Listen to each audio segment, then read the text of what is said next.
Razões que o Ministro considerou suficientes para sair estas ligações próximas. Na antena aberta de hoje temos o Ricardo Jorge Pinto, hoje a partir do Porto. Olá, Ricardo, boa tarde.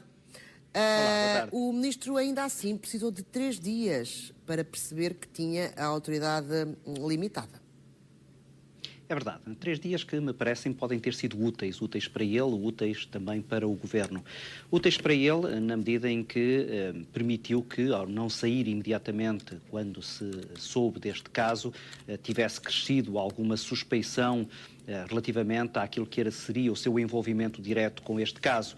Ao permanecer no cargo durante mais algumas horas, durante mais alguns dias, o Ministro estava a dar um sinal de que, na verdade, não havia nenhum envolvimento direto. Ele não era responsável por nada daquilo que estava a ser investigado e que não havia sequer uma razão de caráter funcional para que ele se demitisse do cargo.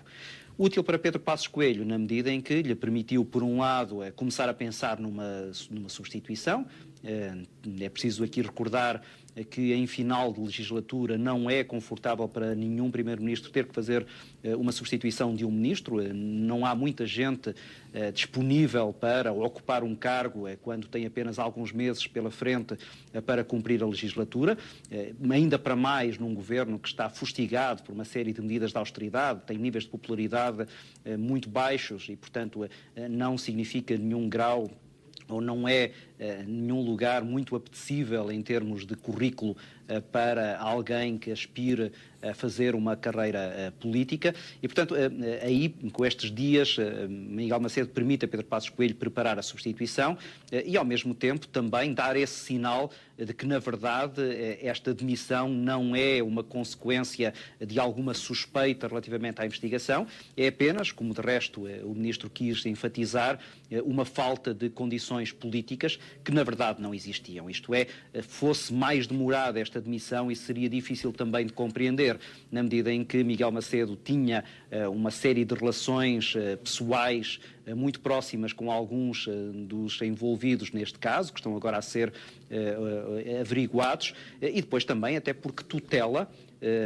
Por exemplo, o diretor dos Serviços Estrangeiros e Fronteiras foi responsável pela sua renomeação. Ele vinha do tempo do governo de José Sócrates, mas foi reconduzido no cargo por confiança de Miguel Macedo e, portanto, sendo o responsável último por um serviço que neste momento está debaixo de uma suspeição, na medida em que o seu diretor é um dos envolvidos neste caso, Miguel Macedo teria poucas condições para permanecer sem que houvesse um dano efetivo naquilo que era a imagem do Executivo.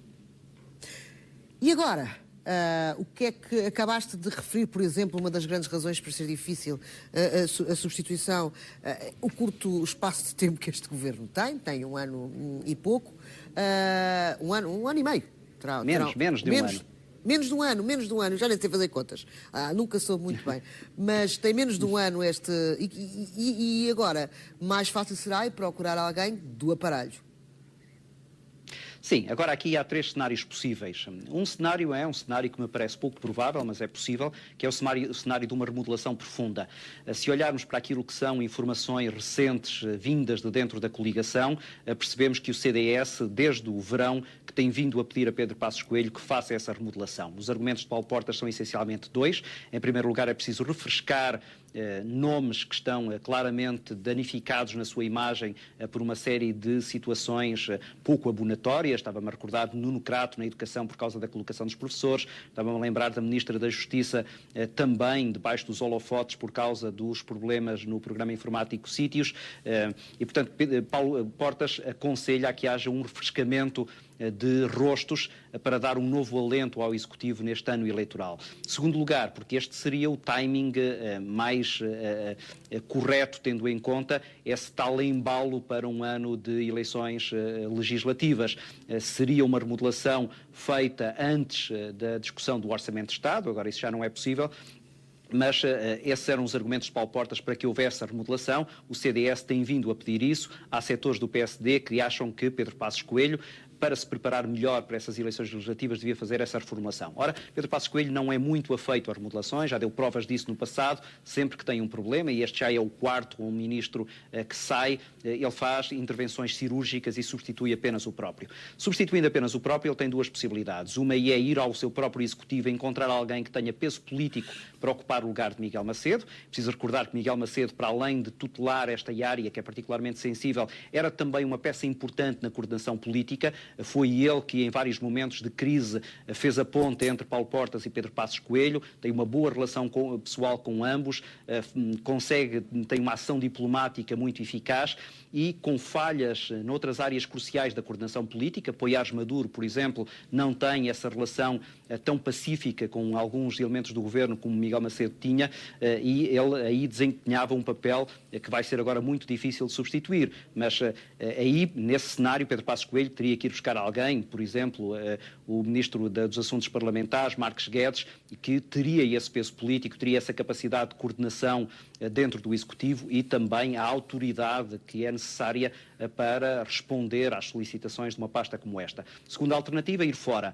Ir fora tem as dificuldades que eu há pouco dizia. Não há muita gente disponível para ir para o Governo nesta altura e muito menos com perfil para conhecer estes serviços de segurança e ser capaz de impor a mesma autoridade que Miguel Macedo claramente tinha conseguido. Há aqui um aspecto importante e que é a favor de Pedro Passos Coelho. Numa entrevista recente, Miguel Macedo disse que o crucial da sua pasta já estava feito, a pacificação com as polícias, a reorganização dos serviços e, portanto, será agora uma tarefa mais simples. Fala-se em nomes como Fernando Negrão, foi diretor da Polícia Judiciária, tem uma coisa contra, que é, ele demitiu-se de diretor da Polícia Judiciária por suspeita de fuga de informação e essa aí é uma questão que certamente seria de novo levantada. Outro nome possível é Luís Montenegro, o líder da bancada parlamentar do PSD, conhece bem esta área, teria dois problemas. Um era substituí-lo na bancada parlamentar, também não seria fácil. Em segundo lugar, o seu nome está muito associado à maçonaria e depois de um vice-presidente ou uma vice-presidente do PSD, Teresa Leal Coelho,